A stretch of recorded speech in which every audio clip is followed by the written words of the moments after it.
Bismillahirrahmanirrahim. Alhamdulillahirrabbilalamin. Wassalatu wassalamu ala rasulillah wa ala alihi wa sahbihi wa baraka wa man wala. Subhanaka la ilma lana illa ma'alamtana innaka antal alimul hakim.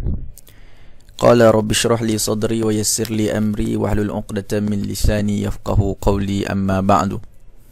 Assalamualaikum warahmatullahi taala wabarakatuh. Kepada semua yang menonton, kepada semua yang bersama-sama pada pagi ini, alhamdulillah, syukur pada Allah pada pagi yang cukup nikmat, cukup barakah ini, dapat kita bersama-sama, dapat sama-sama untuk kita menghidupkan pagi kita awal Muharram yang cukup istimewa pada pagi ini. Dan dalam keadaan yang kita tidak jangka-jangka, Allah Ta'ala telah mempertemukan kita. Allah Ta'ala telah mengumpulkan kita pada pagi ini, pagi yang cukup istimewa, pagi 1 Muharram. Kita akan bersama-sama berkongsi beberapa perkara yang akan memberikan sedikit buah pandangan dan juga faedah yang besar dalam hidup kita sebagai seorang Muslim. Dan sebelum itu, sebelum kita mulakan dengan lebih lanjut, saya mohon kepada tuan-tuan dan puan-puan untuk berkongsi, share sebanyak mungkin live ini ataupun video perkongsian kita ini untuk sama-sama ramai lagi umat Islam, mereka-mereka di luar sana mendapat manfaat, mendapat banyak kebaikan, mendapat thamarah dan faedah, agar kebaikan ini dapat disebarkan. Dan tuan-tuan, dengan klik butang share tersebut, tuan-tuan juga mendapat pahala yang besar di sisi Allah Subhanahu wa Ta'ala. Dan dalam masa yang sama, tuan-tuan juga boleh komen, boleh berinteraksi, memberikan pandangan dengan saya. Mungkin apa video ataupun suara visual tak berapa clear ke apa, so kita boleh share sama-sama di sini. Jadi insya-Allah kita akan baca komen tuan-tuan, kita akan bincangkan pandangan dan juga beberapa perkara yang besar, yang hebat untuk kita bawa pulang bersama-sama. Dan alhamdulillah hari ini saya bersiaran secara langsung di KPJ Spesialis Kajang, Hospital KPJ Kajang, kerana saya telah diuji dengan sedikit ujian dan saya terpaksa melalui pembedahan di bahagian lutut. Dan apapun, alhamdulillah ni pertama kalilah saya live dekat hospital, kan, di bilik ward lah. Jadi kalau tengok ada wayar-wayar ni apa semua ni di ward lah. Jadi apa-apa syukur pada Allah, kerana setiap hari kita bersyukur, kerana Allah Ta'ala sebut la in syakartum la azidannakum wa la in kafartum inna azabi lasyadid. Dan sekiranya kamu bersyukur, maka aku akan tambahkan kepada kamu. Apa yang Allah Ta'ala tambahkan? Nikmat, rezeki-rezeki yang lain. Wa la in kafartum, dan kalau kamu kufur, kamu menolak untuk bersyukur kepada Allah, maka azab aku amatlah pedih. Jadi apa pun kita syukur pada Allah kerana kita dapat bersama-sama pada pagi ini 1 Muharram, cuaca pun indah, hujan-hujan, basah-basah, sejuk dan sebagainya. Kita berkongsi pandangan, kita berkongsi dan sama-sama kita share video live ini agar kita mendapat manfaat. Baiklah, tajuk kita pada pagi ini adalah berkaitan dengan kenapa Allah Ta'ala menciptakan orang miskin dan orang kaya, dan siapa antara kedua-dua golongan ini yang paling Allah Subhanahu wa Ta'ala kasihi. Tuan-tuan yang dirahmati Allah, seperti mana yang kalau saya selalu ulang dalam video-video kempen untuk mengajak, untuk menyeru kita semua melakukan sumbangan dan derma, saya selalu sebut dunia ini tak pernah sunyi, tak pernah lekang, tak pernah senyap daripada kesusahan, kemiskinan dan juga ujian yang melanda. Manusia, khususnya umat Islam, selalu berdepan dengan pelbagai masalah. Kalau kita tengoklah hari ini, kan, orang banyak berdepan dengan masalah kemiskinan. Ada yang duduk bertahun-tahun dalam rumah yang usang, ada yang hidup dalam keadaan makannya cukup untuk sampai setengah bulan, dan setengah bulan yang lain untuk menunggu gaji terpaksa menahan perut, menahan lapar, terpaksa untuk berpuasa. Anak-anak ada yang kalau kita dapat sharekan beberapa perkara sejak awal PKP dahulu, bila mula sekolah, ada satu video yang viral, cerita yang viral. Ada seorang anak yang terpaksa bawa mask yang diganti-ganti digunakan oleh adik-beradiknya yang lain, digam dan diikat sendiri mas itu. Nak beli pelitup muka pun tak ada duit. Ada orang yang Allah Ta'ala uji dalam keadaan yang betul-betul kaya. Kayanya sampai tak tahu nak buat apa dengan duit.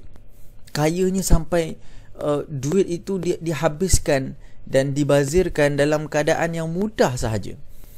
Ada orang kaya tetapi kayanya digunakan untuk jalan agama. Baiklah, inilah senario ataupun kehidupan kejadian yang berlaku di atas muka bumi ini. Kita tak boleh lari dari keadaan tersebut. Ramai orang berdepan dengan kesusahan, ramai orang berdepan dengan kemiskinan, ramai orang juga berdepan dengan ujian kekayaan.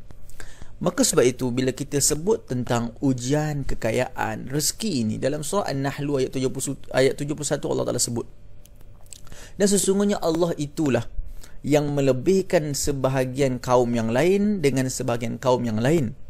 Ya, Allah Ta'ala melebihkan kaum yang lain dengan sebahagian yang lain di atas rezekinya, pada bentuk rezekinya. Bermakna memang Allah Ta'ala jadikan manusia ini ada yang miskin dan ada yang kaya, ada yang susah, ada yang senang. Kalau kita mengeluh, Allahu Akbar, susahnya aku, susahnya aku, susahnya aku. Kita ada satu biji motor, kita jalan naik motor dengan isteri kita duk peluk kita kuat-kuat tu, peluk, takut terlepas. Sekarang ni banyak orang cerita-cerita orang apa ni, mencuri ataupun meragut suami orang. Bukan ragut rantai, ragut beg aja, ragut suami orang. Jadi akak-akak ni risau, dia peluknya suami kuat-kuat.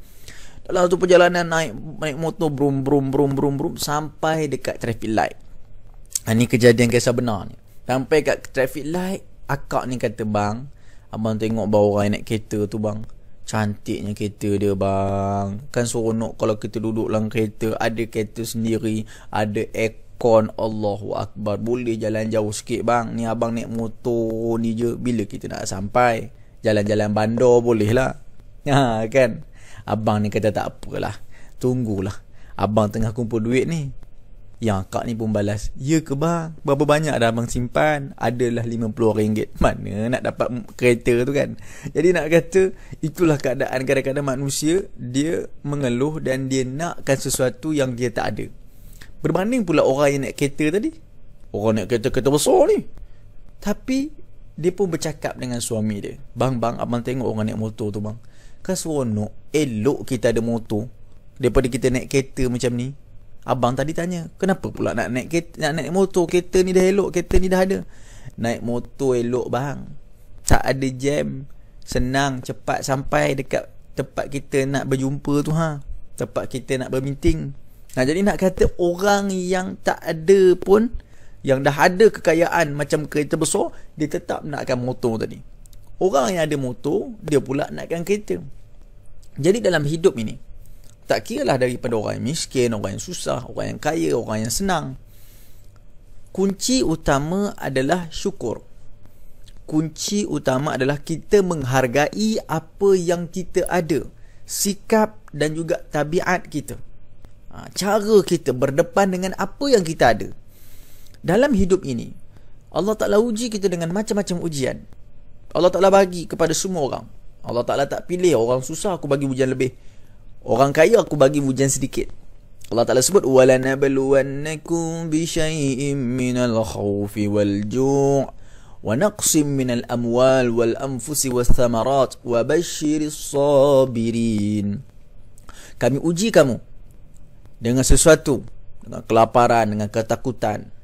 Kami kurangkan harta kamu, kami tarik nyawa-nyawa orang yang kamu sayang. Kadang-kadang ada orang yang mati dalam keadaan kita tak sedar, kita tak nak ditinggalkan kita, tapi Allah Ta'ala ambil nyawa dia.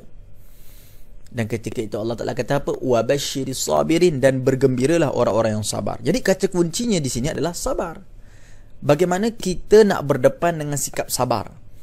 Bagaimana kita nak ada rasa sabar dalam hati kita berdepan dengan segala ujian? Ujian kaya, ujian senang, itu juga kita kena sabar menghadapinya. Jangan gelojoh dalam kekayaan. Orang kaya yang tak tahu nak maintainkan kekayaannya, akhirnya dia akan jadi muflis. Tidak muflis di dunia, dia boleh jadi muflis di hari akhirat.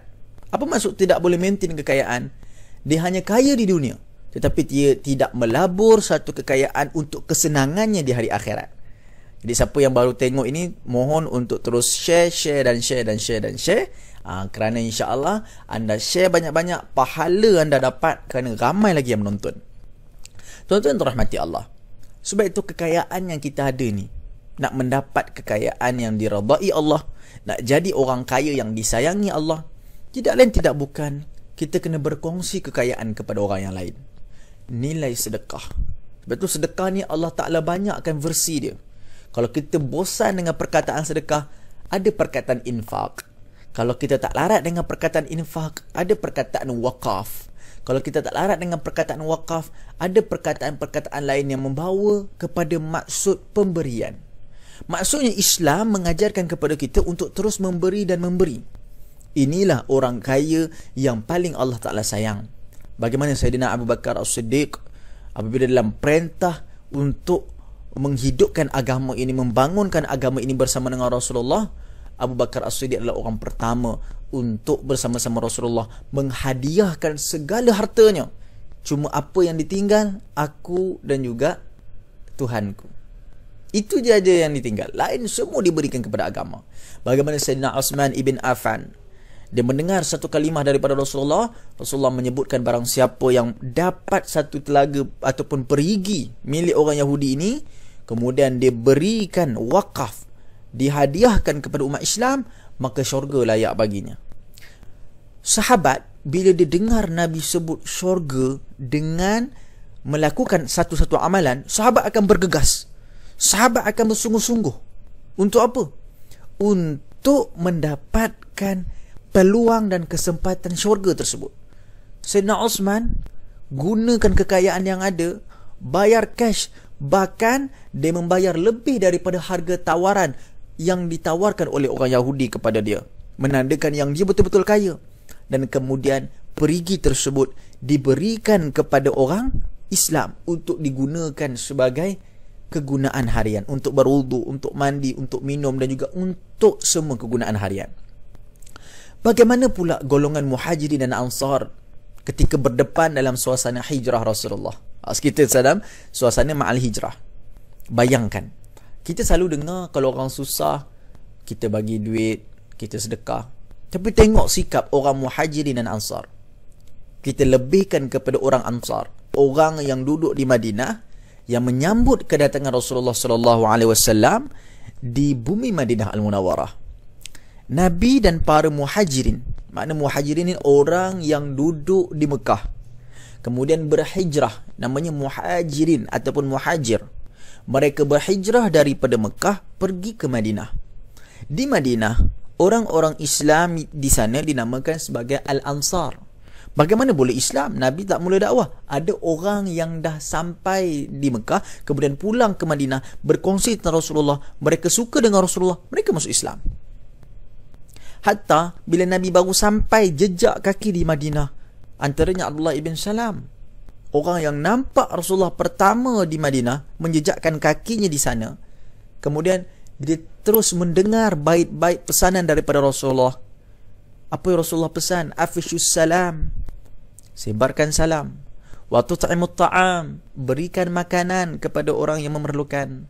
Wa usilu silatil arham, aw wasallu silatil arham, tautkan hubungan silaturahim. Dan yang keempat, wasallu fil laili wan nasu niyam, semayang waktu malam, waktu orang tengah tidur. Dalam keadaan tersebut, pada awalnya dia adalah padri Yahudi yang besar. Dia masuk Islam selepas melihat keadaan Rasulullah yang menyampaikan baik-baik kalimah yang cukup mendamaikan. Apa sikap orang Ansar bila berdepan dengan kumpulan Muhajirin yang berhijrah, meninggalkan segala-gala keadaan, meninggalkan segala-gala kekayaan, keperluan yang mereka ada di Mekah akibat di pulau, dihina, ditolak, lalu mereka dijemput untuk sampai ke Madinah. Orang Ansar bersedia untuk memberikan rumah tanah mereka. Kita ada tak pernah terfikir kalau kawan kita susah tak ada rumah? Kita ni kawan lama dah. Kawan susah, kawan melepak, kawan minum kopi, kawan mancing, kawan pergi main badminton, kawan main futsal, kawan pergi beraya bersama. Kawan ni susah, kita dah ada rumah, kawan ni tak ada rumah. Kita pernah tak terfikir kita kumpul duit seorang sikit sehingga dia boleh ada rumah. Paling kurang kita bayar untuk deposit dia. Mampu tak? Belum pernah dibuat orang lagi. Sebab apa kita kata? Itu usaha dia lah, lantak dia lah. Kan? Dia nak beli rumah. Rumah dia punya pasal lah. Itu kita. Sebab itu kadang-kadang kita selalu dengar kan, kawan susah langsung tak ada. Kawan senang ramai. Masa kita senang, kawan ramai ada. Tapi kalau susah, seorang pun tak ada. Sebab itu orang-orang Ansar, mereka berikan tanah, berikan rumah, berikan penginapan yang tetap kepada golongan muhajirin yang sampai. Hatta bila ditaakhirkan, dipersaudarakan dengan saudara-saudara mereka di kalangan Ansar, golongan muhajirin berkawan dan juga bersaudara dengan Ansar. Proses ini dinamakan proses ta'akhir oleh Rasulullah SAW. Mereka menawarkan isteri mereka sendiri. Mereka ada 2-3 orang isteri. Mereka kata, mana sahaja yang kau nak, kau pilih, ambillah. Sampai tahap begitu rupa, nak menunjukkan kepada kita bagaimana keadaan Rasulullah dan para sahabat, yang dalam ketika itu mereka susah dan miskin, tetapi dibantu, disokong, diberikan satu peluang untuk terus hidup dengan tujuan untuk membangunkan agama Islam. Ini sikap para sahabat yang tak boleh kita nafikan. Sebab itu agama yang sampai kepada kita sehingga kita boleh sujud, kita boleh rukuk, sehingga kita boleh mengenal agama Islam ini adalah kerana jerih perih titik peluh Rasulullah SAW dan para sahabat yang cukup mulia. Kalaulah Rasulullah hanya seorang sahaja yang bersikap mulia, sedangkan para sahabat lain bersifat ataupun bersikap selfish, pentingkan diri, sesungguhnya agama ni takkan sampai pada kita. Sesungguhnya setiap peperangan yang Rasulullah dan para sahabat berdepan, mereka tak akan menang. Kerana mereka hanya nak menyelamatkan diri mereka, tidak menyelamatkan sahabat-sahabat yang lain. Sebab itu tuan-tuan, perempuan, sahabat-sahabat yang dimuliakan yang menonton, saya kira mungkin yang menonton ini akan share. Ramai lagi yang menonton selepas ini, kita tak tahu. Mungkin boleh jadi 1,000-2,000 orang yang menonton. Yang pertama sekali, sikap kita berdepan dengan orang yang susah. Adakah kita nak berdepan dengan orang susah ni, kita kata itu nasib dia, dia tak usaha, padan muka dia? Tak boleh. Tak semua orang yang susah adalah orang yang malas. Tak semua orang yang susah, orang yang miskin adalah orang yang ditakdirkan nasibnya malang. Tidak. Orang yang susah ini, kebanyakan daripada mereka, segelintir saja yang malas, segelintir, tapi kebanyakan daripada mereka, ramai di kalangan mereka yang sebenarnya ada sikap yang rajin dalam bekerja. Tetapi pemikiran dan otak manusia ni lain-lain. Kalau semua manusia bijak, semua manusia jadi doktor, semua manusia jadi pilot, siapa yang nak kutip sampah? Siapa yang nak buat bangunan? Siapa yang nak cuci bangunan? Siapa yang nak betulkan motor kita? Kalau kita memperlekehkan orang yang susah, kita kata, alah, dia kerja pomen je. Kalau semua orang pandai, motor kita rosak, pomen tak ada, yang kita kata dia ni orang susah, orang kerja tak bagus, kalau nak jadi menantu kita pun kita tolak, tak guna, tak bagus orang ni. Apalah kerja pomen, low standard. Esok kalau kereta kita, motor kita rosak, kita cari siapa? Cari pilot, cari doktor, cari engineer. Kita cari pomen juga. Alah, paling kurang kereta rosak tepi jalan, bunyilah kelang kabut, cari, panggil kawan sana, panggil kawan sini, bertali leher datang nak betulkan. Masalahnya bateri je pun, ada jumper, selesai. Pomen yang bagi tahu. Jadi otak manusia ni beza-beza. Jangan kita menghina orang, jangan kita memperlekeh-lekehkan orang, jangan kita merendah-rendahkan orang. Terima kasih kepada Mahiran Laushi. Dia kata salam al-hijrah. Muhammad Islam Taqiyuddin, salam al-hijrah. Piu Amin Al-Azhari, Allahu Akbar. Terima kasih, salam al-hijrah. Jadi apa yang kita nak kongsikan, orang yang miskin, orang yang susah, kedua-duanya Allah Ta'ala berikan pengiktirafan. Orang yang kaya tetapi menggunakan kekayaan untuk agama, menggunakan kekayaan untuk menyampaikan kebaikan, menggunakan kekayaan untuk menyebar luaskan kasih sayang mahabbah di kalangan saudara muslim, maka inilah orang kaya yang berada di barisan hadapan, yang akan bersama-sama dengan para sahabat yang kaya raya, Sayyidina Uthman ibn Affan, Abdul Rahman ibn Auf, bahkan Rasulullah SAW sendiri antara orang yang kaya.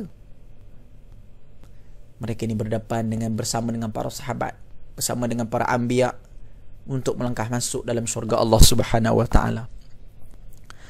Begitu juga orang yang miskin, yang terus berusaha walaupun disusah, disangka baik kepada Allah. Ana inda zanni 'abdi bi, kata Rasulullah dalam hadis kursi.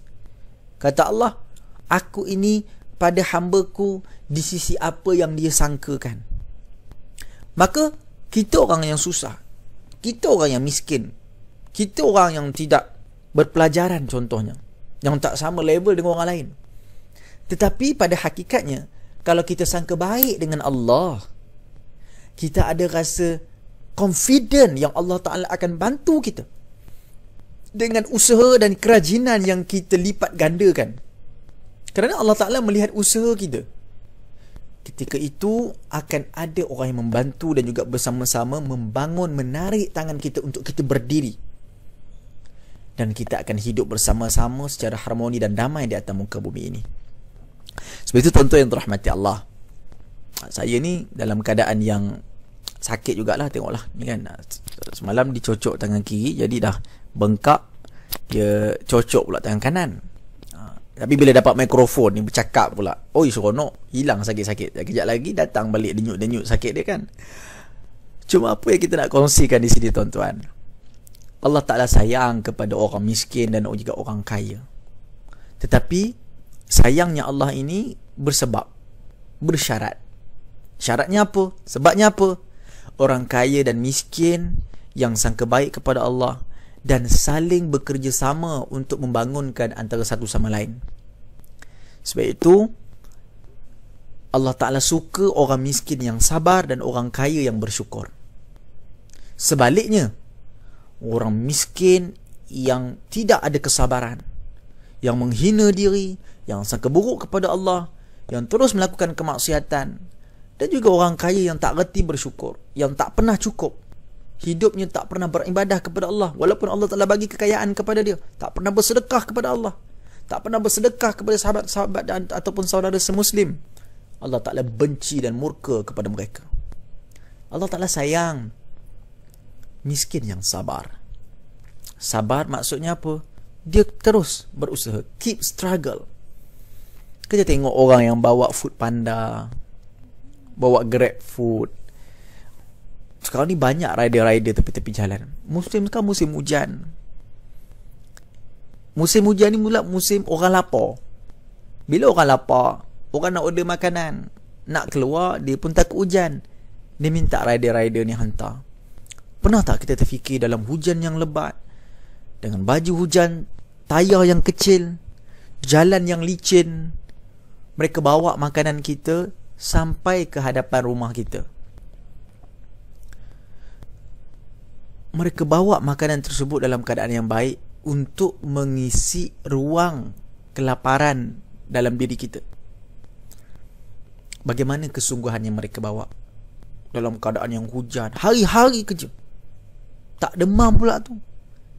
Kadang-kadang ada yang sanggup makan painkiller, makan Panadol untuk menghilangkan kesakitan, untuk terus bekerja. Di kalangan orang yang muda-muda, ada yang bawa anak, ada yang bawa isteri sama-sama, naik motor pergi hantar makanan. Allahu Akbar. Sayu kita melihat keadaan sebegini. Tetapi begitulah situasi yang terpaksa kita berdepan setelah PKP ni. Apa yang berlaku? Ramai orang yang hilang kerja. Kalau di Kuala Lumpur sahaja, negara, kalau kita kata Kuala Lumpur, bandar yang membangun, tetapi bagaimana bahagian zakat mengumumkan lebih 20,000 orang yang jadi asnaf segera, jadi miskin segera, tiba-tiba jadi miskin, disebabkan ujian PKP ini. Tak boleh bekerja, ujian COVID ini, tak boleh keluar, tak boleh bebas. Jadi apa sahaja pilihan yang mereka ada, mereka bukan malas, orang miskin bukan malas, tetapi apa sahaja pilihan yang ada, Apa pilihan yang dia ada? Pilihannya adalah untuk terus berusaha, keep struggle. Dan mereka gunakan peluang ini untuk mendapat rezeki yang Allah Ta'ala bagi.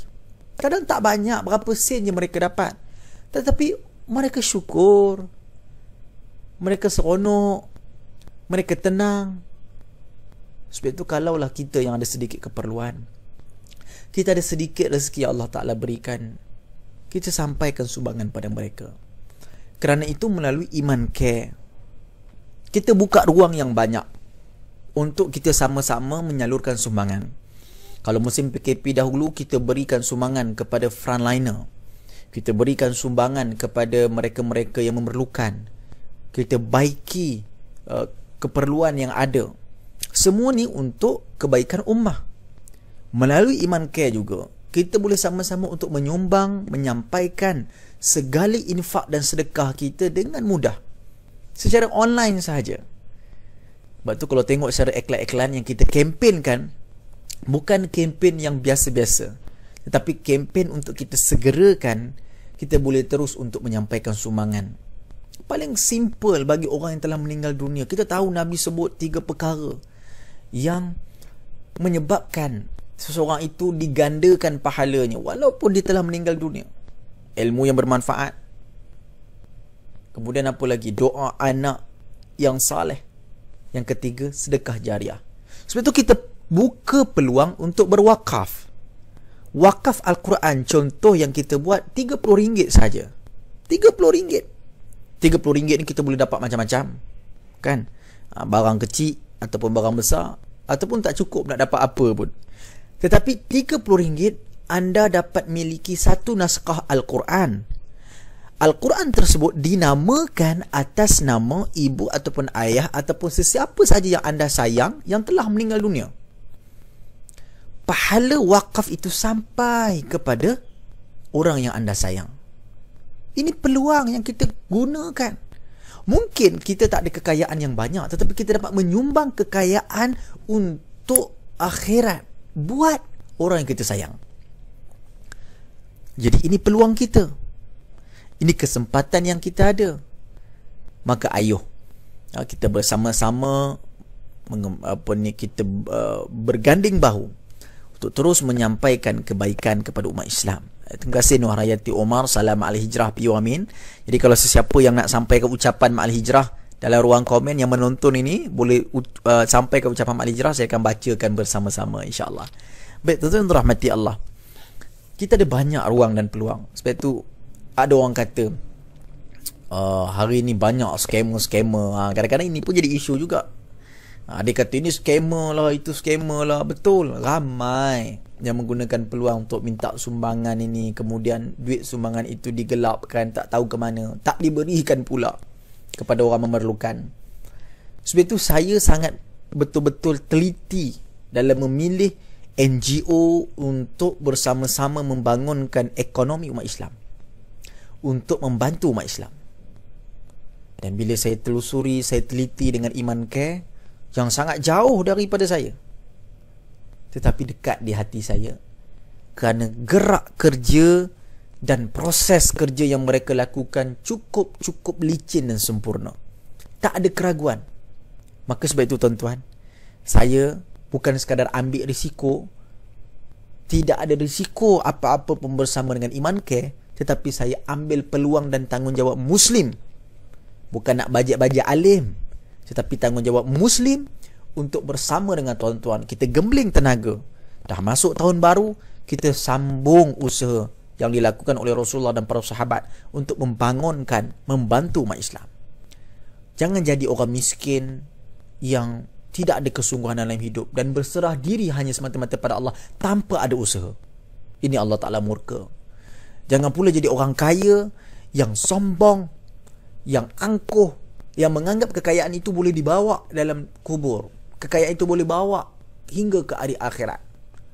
Lepas itu Fir'aun ataupun bangsa-bangsa, raja-raja, kaum-kaum yang terdahulu di kalangan orang muka Islam, mereka ada piramid, mereka ada satu dom kubur, ada satu tomb kubur, yang mana dalam kubur tersebut sama ada dalam Mesir kuno, di kalangan orang Eropah, mereka tanam harta-harta mereka dalam kubur tersebut. Kerana apa? Mereka percaya life after death. Life after death, kehidupan selepas mati itu wujud. Jadi kalau ada kehidupan selepas mati, apa persiapan dan bekal mereka? Mereka tahu mereka tak ada amalan untuk diserahkan kepada Tuhan, tapi mereka ada harta yang mereka kumpul di dunia. Sebab tu dia letak emas, letak kereta, letak kuda, ditanamkan segala kekayaan dalam kubur tersebut. Dianggapnya mereka, kekayaan tersebut akan memudahkan dan membantu mereka ketika di hari akhir. Dalam kitab Kristian ataupun kitab orang muka Islam, hari akhir, ataupun kita kata akhirat. Ternyata segala harta yang mereka tanam itu hancur di bumi, dan mereka bangkit seorang diri di hari akhirat. Berbeza dengan umat Islam, kita hanya ditanam dengan kain kafan, dan kita bawa amalan yang kita pikul di bahu kanan. Apa yang kita bawa? Kita bawa amalan solat, kita bawa amalan puasa, kita bawa amalan amal soleh, kita bawa amalan sedekah, infak, wakaf, zakat, hibah, wasiat. Segala kebaikan yang kita bawa ini, harta-harta yang kita kata sedikit, mungkin RM1, tetapi RM1 itu kita dapat berikan kepada satu orang. Satu orang itu pula memanfaatkan sedekah kita kepada 100 orang. 100 orang memanfaatkan sedekah kita yang RM1 tadi kepada satu orang tadi kepada ribuan orang. Agak-agaknya berapa banyak pahala yang diberikan? Agak-agaknya selamat ke tidak kita hari akhirat, tuan-tuan dan puan? Selamat. Satu Al-Quran yang kita berikan secara wakaf, kita berikan kepada umat Islam di Malaysia, kita berikan kepada umat Islam di Kemboja, di Sudan. Orang di Sudan ni, tuan-tuan, dia baca Quran. Orang Afrika baca Quran guna kayu, tulis atas kayu. Saya pernah tengok kayu tersebut ditulis atas kayu itu dakwat, dan dibaca, dikongsi dengan 5-6 orang. Bukan kata Al-Quran lusuh, bahkan Al-Quran pun tak ada. Sebab itu, tuan-tuan, kita pada hari ini RM30 kadang tak masuk akal. Saya tengok orang buat wakaf kadang harganya lebih tinggi. Ini RM30 kita infakkan untuk sedekah wakaf Al-Quran. Kita berikan kepada hamalatul Quran, para hufaz, imam-imam, madrasah-madrasah. Mereka baca Quran satu orang, kemudian dia hafal. Hafalannya itu bermanfaat baginya untuk menyambung pelajaran. Membaca Al-Quran berulang kali dengan Al-Quran yang dia hafal tadi, Al-Quran wakaf yang tuan-tuan berikan. Adakah itu tidak dikira pahala? Subhanallah, pahala yang cukup-cukup berganda, yang tersangat banyak, yang tak boleh difikirkan di minda. Jadi sebab itu, ayuh kita bersama-sama menjadi orang miskin ataupun kaya yang diredai oleh Allah. Miskin tak akan selamanya miskin di dunia. Ada orang yang kaya, tak bersyukur, tak cukup dengan rezeki yang dia ada. Itulah miskin sebenarnya.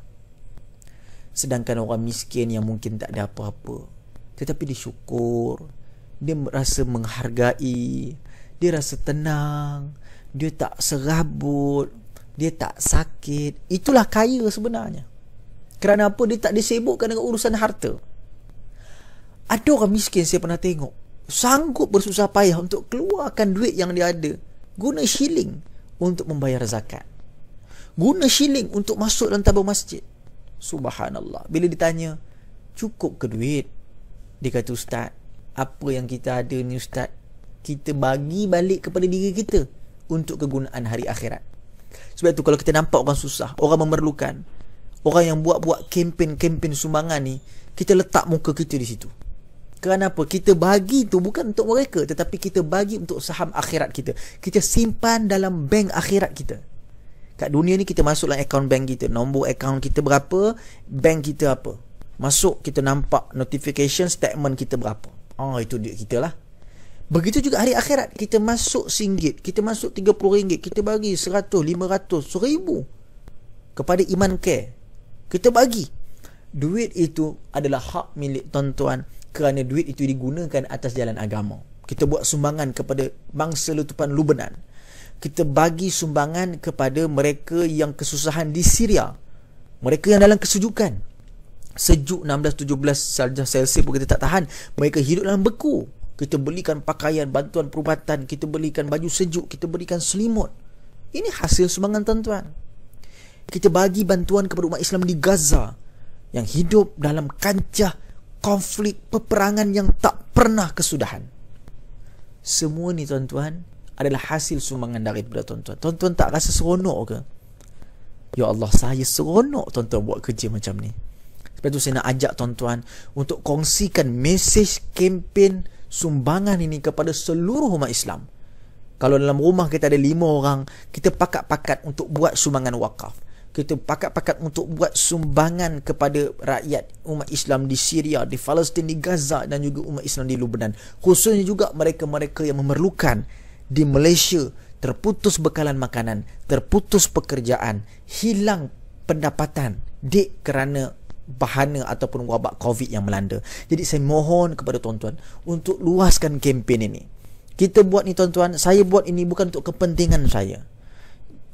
Apa yang saya dapat, tetapi saya buat ini tuan-tuan kerana sayangnya saya kepada seluruh sahabat-sahabat saudara se-Islam kita. Saya mohon kepada tuan-tuan, dalam keadaan saya berada dalam wad sebegini, saya masih lagi bersemangat untuk mengajak tuan-tuan, kerana ini saham akhirat kita, untuk kita bersama-sama mengajak ramai lagi umat Islam untuk menyalurkan sumbangan melalui Iman Care. Tolong untuk promosikan Iman Care, kerana Iman Care adalah di bawah tanggungjawab saya untuk sama-sama membangunkan namanya. Jadi boleh sama-sama kita berkongsikan kebaikan kepada seluruh umat Islam di luar sana. Saya ucapkan banyak terima kasih pada tuan-tuan dan puan-puan yang sudi berkongsi, yang bersama dengan saya sejak daripada awal kita live. Dan terima kasih kepada sahabat-sahabat kita yang sudi komen, sudi share dan bersama-sama dengan kita. Saya percaya selepas ni ramai lagi yang share. Saya ucapkan banyak terima kasih. InsyaAllah selepas ini kita banyak lagi siri-siri perkongsian, siri-siri perbincangan agar ianya menjadi manfaat kepada seluruh umat Islam di sana, insya-Allah. Terima kasih kepada semua yang menonton, terima kasih kepada semua yang bersama-sama dengan saya pada hari ini. Sebagai kesimpulan, jadilah mereka yang sabar dan terus berusaha dengan ujian yang Allah Taala berikan, dan sebagai orang yang ada sedikit rezeki yang Allah Taala berikan, jom sama-sama kita kongsi rezeki kita yang ada. Kita dah masuk 1442 Hijrah. Kita dah masuk ke tahun yang baru. Ingat, sedekah adalah salah satu cara, adalah salah satu pintu, adalah salah satu kaedah untuk Allah Ta'ala bebaskan kita daripada musibah. Segala musibah atas muka bumi ini akan dihapuskan oleh Allah dengan cara kita melakukan sedekah, dengan kita melakukan infak.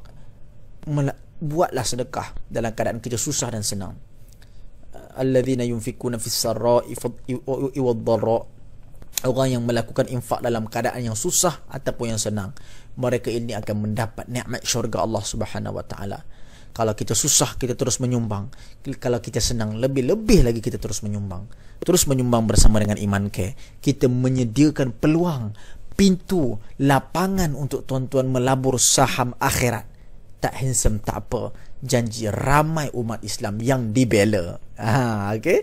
Jadi insyaAllah sama-sama kita mendapat kebaikan di dunia dan di hari akhirat. Terima kasih pada pihak Iman Care kerana memberikan kepercayaan kepada saya untuk terus berkongsi kebaikan bersama dengan umat Islam, netizen-netizen di luar sana. Doakan saya agar cepat sembuh dan kita akan menggerakkan segala tenaga dan usaha agar agama ini dapat didaulatkan dengan jihad ekonomi, dengan kita membantu umat Islam di sana. InsyaAllah segala amal kebaikan selepas ini yang tuan-tuan buat, selepas tuan-tuan dengar, tuan-tuan sambung, tuan-tuan sumbangkan kepada umat Islam melalui wakaf, melalui sedekah, melalui bantuan musim sejuk, Winter Aid Syria, kepada mangsa letupan Lubnan, kepada mangsa peperangan di Gaza, Palestin. Semuanya akan dikira, dihisap, digandakan oleh Allah Subhanahu wa taala. Terima kasih kerana mempercayai Iman Care untuk terus menyalurkan sumbangan anda kepada golongan yang memerlukan. Sekian itu saja daripada saya. Mohon maaf, mohon ampun atas kesilapan dan kekurangan. Moga-moga kita berjumpa lagi pada waktu yang akan datang. Salam awal hijrah, salam awal Muharram, salam ma'al hijrah. Hijrah itu pengorbanan, hijrah itu perjuangan. Ya, teruskan berhijrah, berkorban dan berjuang agar seluruh umat Islam dapat dibantu dan dapat kita berikan senyuman untuk mereka. Baiklah, sekadar itu saja daripada saya. Wallahu ta'ala a'lam. Aqulu qawli hadha wa astaghfirullahal azim li wa lakum. Wassalamualaikum warahmatullahi ta'ala wabarakatuh.